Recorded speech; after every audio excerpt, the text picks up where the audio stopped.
Hello, Shields parents, and welcome to the 2020-2021 school year.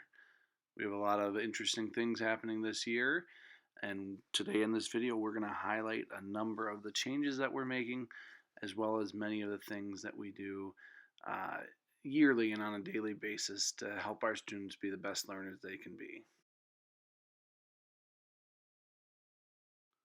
Some things that we have going on here at the school. At Shields, all of our staff are highly qualified. We have early elementary interventionists. We always have a lot of support from parents and community members. This year we made changes to our specials department. We have now art as a class, along with physical education, music, and our STEM class. We still continue to follow the Leader in Me philosophy, teaching the 7 habits. We're one-to-one with our iPads, and there's many additional opportunities that we have for our students as well. Just a quick note, you can find our handbook and lots of other important information at our Swan Valley Schools webpage. Please make sure you have all required documents back to your child's teacher or to the office prior to the start of the year. And attendance is always important for our students, but please know that we have to send letters to families who are missing a set number of days just to encourage them to make sure they're doing all they can to make sure students are at school every day and on time to do the best that they can do. Now, naturally, there are exceptions as we want to really make sure that we're not sending students that are sick. Students with fevers should be kept home, and we'll work with families through the uneasiness of some of the sicknesses that can happen this year. Families that have been here know that this is true, that there's a number of ways that we communicate with families. This year we will be communicating through Skyward emails, Skyward Family Access. We also have the Swan Valley app, and this year we are a Seesaw school, so all teachers will be having Seesaw accounts where they'll do most of their day-to-day communication, and that also serves as our LMS. You can also check our Google Calendar and look for weekly newsletters from both teachers and from myself. At Shields, we continue to promote the 7 habits of happy kids with our children, and you can see what those habits are in the current slide.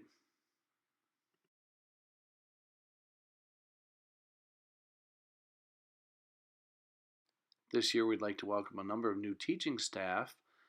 Miss Britt is our new music teacher, taking over for Miss Coble. Mrs. Robinson is our new art teacher. We've switched this year from Spanish to art as a specials class.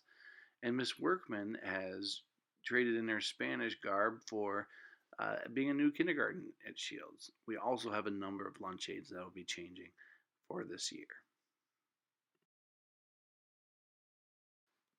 Drop-off is always a very busy time at Shields. There's a number of changes to our entry procedures this year, so please pay close attention to those changes. This year, we're not letting students be dropped off prior to 8:20 in the morning. Students will be required to wear masks into the building. Breakfast will start promptly at 8:20 for those students who are coming in. It'll be a grab-and-go style, and then students will go to their classroom, whether they have breakfast first or that they take to the classroom, or whether they go straight from the cars, they'll be going straight to their classroom. The following slides and videos are built to help guide us and show what that morning process will look like. A big change for families that have been around is that this year we're going to be using more doors to enter the building. In fact, all kindergartens except for Mrs. Workman's class will be entering through the doors next to the garage. There'll be adults there to help guide the children in as well as to check temperatures. Young fives, first grade and second grade, along with Mrs. Workman's, will enter through the main doors. And our bus riders and breakfast students will enter through the alleyway. Once again, all students will have their temperatures checked, whether it be on the bus or on their way into the building. The next few videos are just going to help show what you're going to be doing. In this first video, you'll stay in the first car loop, and we're dropping off a kindergartner, as you can see. You can pull up. They don't have to We stop right at the crosswalk. Our students will be able to walk a little bit down the sidewalk. The student gets out on the sidewalk side. This kindergarten is a little confused about where to go, but he's pointed in the right direction by an adult, and he walks right back to that crosswalk and sidewalk next to the garage and heads to where the kindergarten doors are. Door 16 is where the kindergartners will be entering, and you can see them. They'll walk right up to the sidewalk where adults will be waiting to check temperatures by the garage.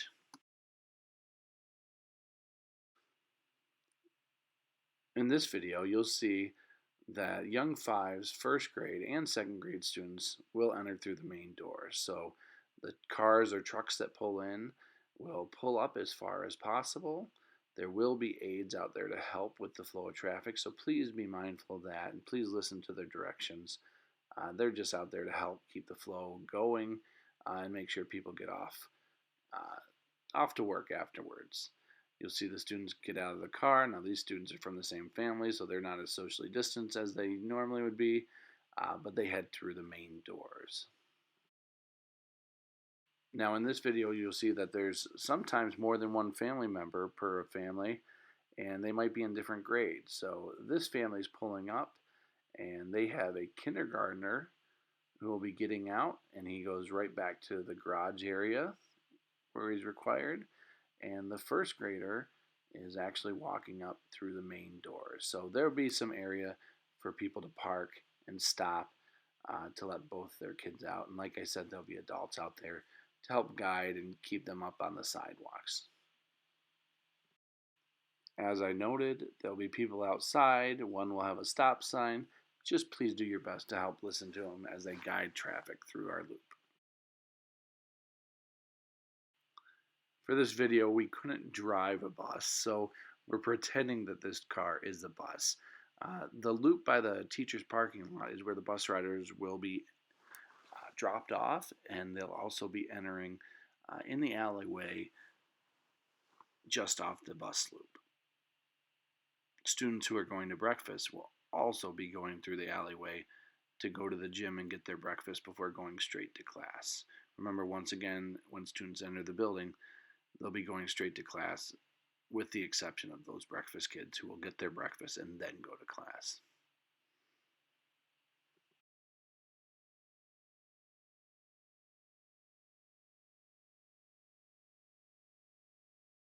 For those wondering what the alleyway is I'm talking about, this gap between the building is the alleyway. As noted before, there will be temperature check stations at the doorways, and also there's an opportunity for students on the buses to be checked on the bus if we have the bus aides to do so. Students will be checked before going into the building.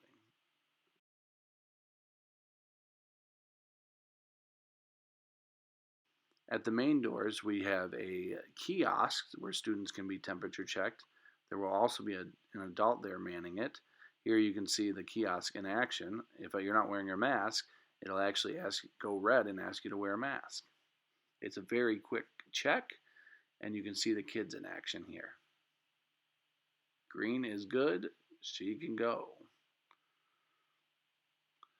Now, because of the height of the kiosk, we may have to get in the process of having our smaller students go in the left door where there'll be an adult to check temperatures, and then students will enter the building following that.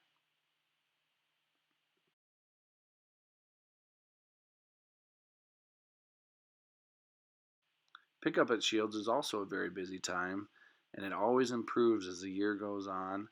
So thank you for your patience early on as we get through the process. If you are parking your car to walk up to pick up a student, please make sure you do that and use the crosswalks. You will have the opportunity to walk up at the crosswalks at all three entrances to the building.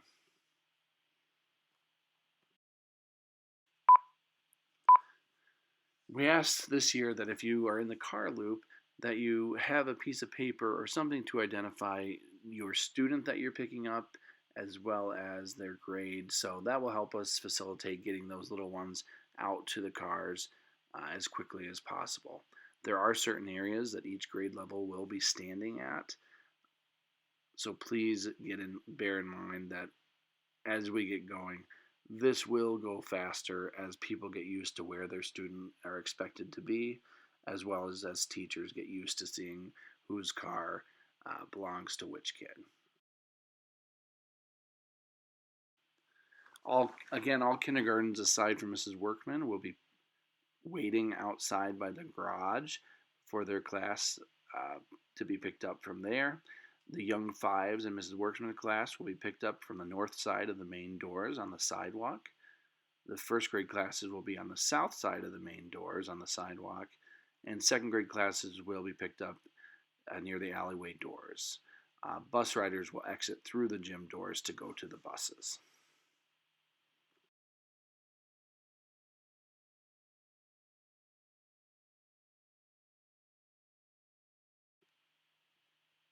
Here you can see students who will be exiting the alleyway door, waiting their second grade parents to be picking up them.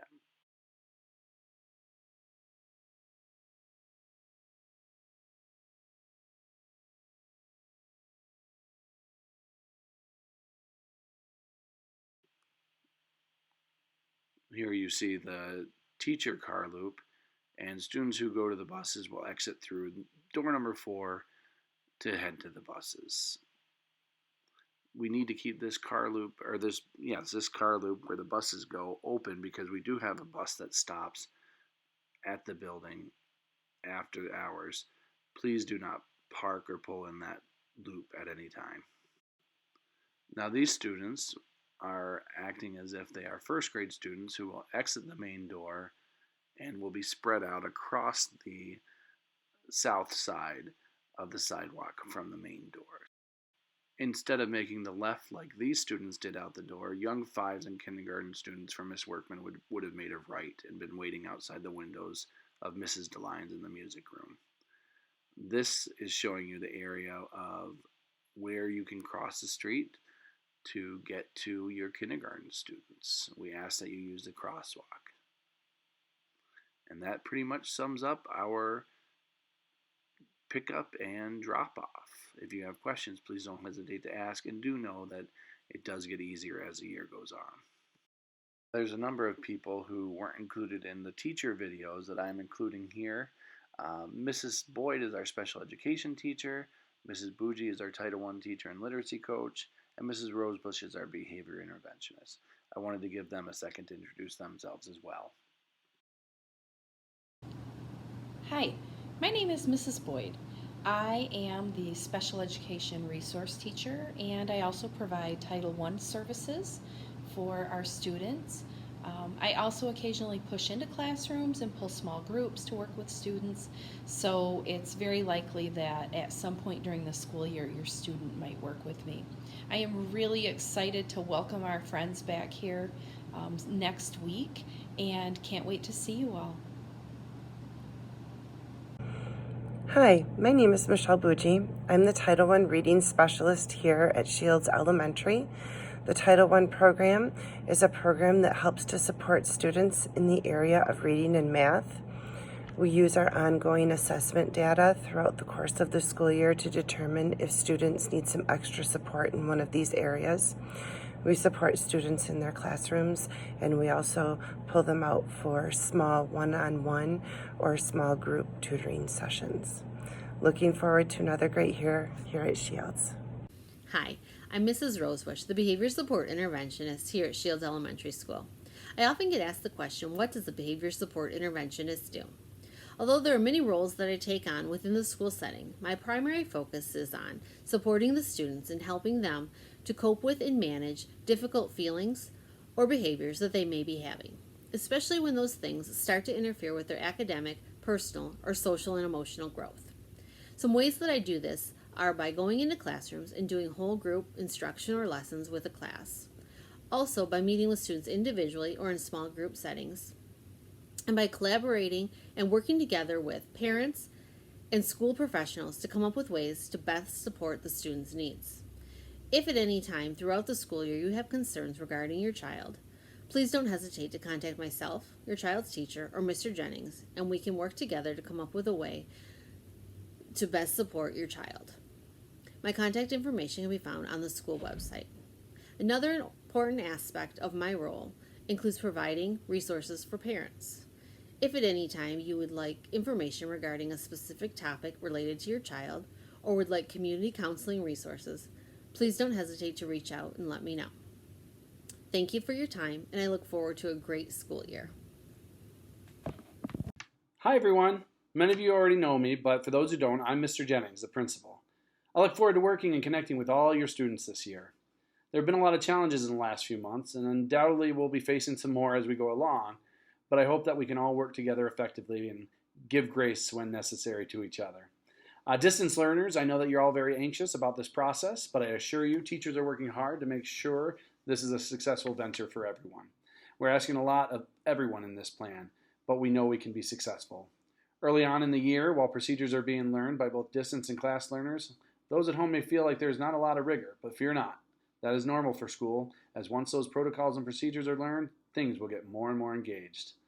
There is going to be a learning curve for all of us, teachers, parents, and students, as we mesh virtual and face-to-face learning. A couple recommendations we're making for students. If you can, please sign up to add money to your lunch accounts online. Links are on our webpage.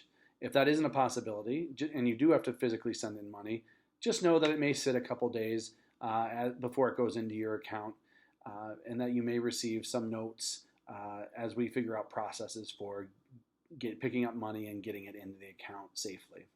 We're also recommending that students have a spare mask with them each day. You never know when a bloody nose is going to happen and make a mask unwearable, and having a second mask to put on is going to be a great plan. We do have breakaway lanyards that will be coming for each student, so they will have those to help them to take care of their masks. That's all for now. I look forward to a time where we can all interact together in person. But until then, trust that we're doing all to make sure that your students are safe and learning, and I hope to see you all soon.